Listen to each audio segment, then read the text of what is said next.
hoje em dia, eu comecei a me deparar de um ano para cá com uma expressão que são as humanidades digitais. Quando uma coisa começa a repetir muito, você fala, opa, tem alguma coisa, e fui descobrindo que um pouco disso tudo que a gente está vivendo já começa a ser objeto também de reflexão da nossa relação com esse universo digital. Eu acho que do ponto de vista da tecnologia, eu pensaria nesse universo que é digital e que entra na sua casa e na sua intimidade, né? De uma maneira... Então, se a gente for pensar de como a televisão começa a ocupar o espaço na sua casa, e hoje o celular, e a maneira como você começa a interferir na produção da história mesmo.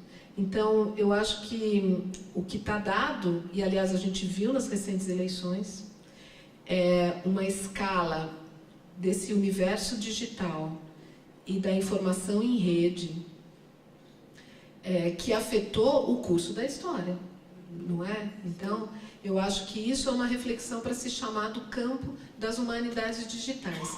E sempre nos pegando um pouco no susto, né? Porque a gente ainda... Então, assim, uma coisa é nós fazermos esses usos todos, né, de alguma maneira previsíveis, das plataformas digitais para divulgação da informação. Eu estava lendo recentemente, eu não vou conseguir agora me lembrar, que isso é um problema também do excesso de informação, mas falando sobre como se apostava muito nos blogs, como aqueles que queriam de alguma maneira desbancar a grande mídia, né? A mídia impressa, porque os blogs conseguiam ser muito múltiplos, né? Eles conseguiam ter uma agilidade, estar em todos os lugares, tinham um caráter crítico e opinativo que era interessante, que não era aquela mídia que se propõe isenta quando você sabe que ela não é a grande mídia, né?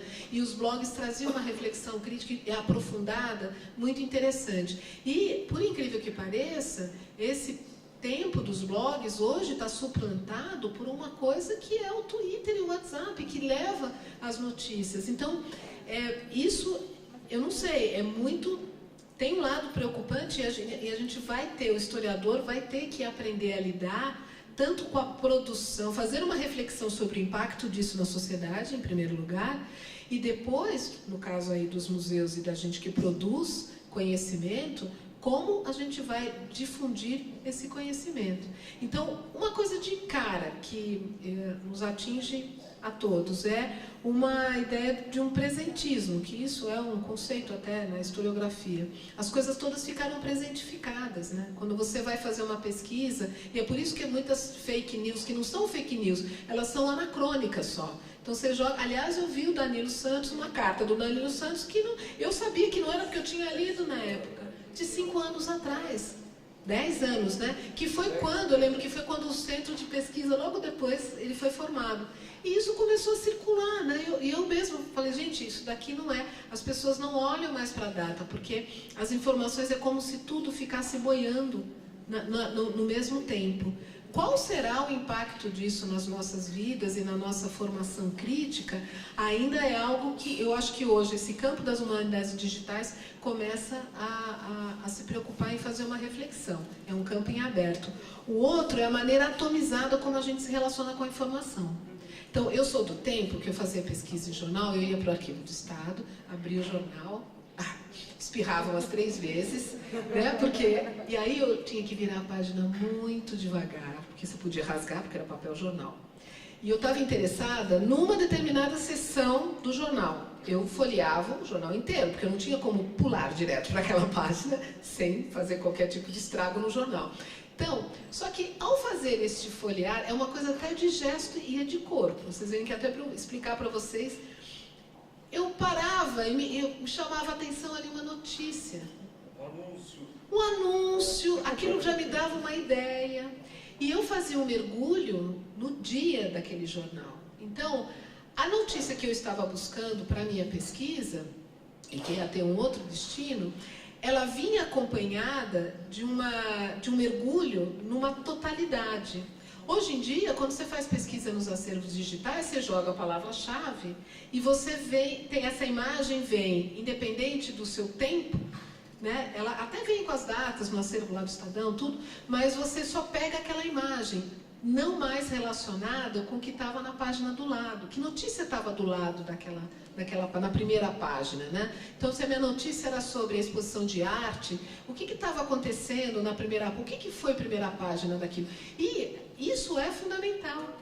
Isso é fundamental para você entender como as sensibilidades lidam com as notícias e com as coisas. E hoje em dia o jornal já não é mais assim, né? Quer dizer, ainda é, mas está morrendo. As notícias hoje, então, qual é a hierarquia? A gente conversava há pouco, né? Das informações, né? Hierarquia para quem? Né? As coisas hoje, elas ficaram meio self-service também no que se refere às notícias, né? Isso é uma mudança fenomenal. É uma mudança muito grande, eu acho que é como do papiro para o livro, sabe assim? Algo assim, porque você muda a sua maneira de se relacionar com essas totalidades, é uma mudança de sensibilidade, né? E que está trazido por essas novas tecnologias, né?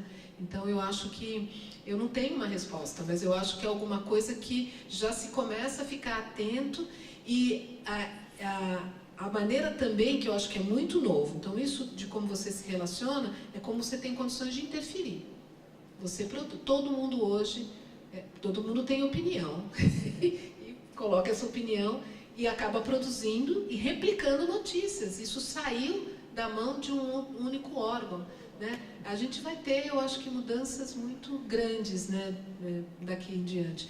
E eu acho que a gente tem que estar atento, né? Eu não tenho mesmo uma resposta. Eu só estou assim como você, olhando, né, e tentando entender o que vai acontecer. Eu acho que o caso, eu acho que das fake news que a gente começa a ver e que eu acho que elas vão, e todos os marcos que vão começar a regular a circulação de informação, isso já é um caso para se estudar, né? E que aí não precisa ser a fake news, né? Mas eu acho que você tem variações disso, né? E de que maneira você vai perdendo também a percepção do tempo histórico.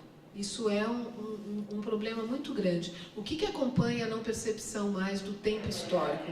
Né? Eu acho que é também uma falta de crítica do processo. Se você perde a percepção do tempo histórico, como fica a noção de processo? Né? Então, eu acho que o que a gente vivencia hoje, de alguma maneira, passa por aí. Né?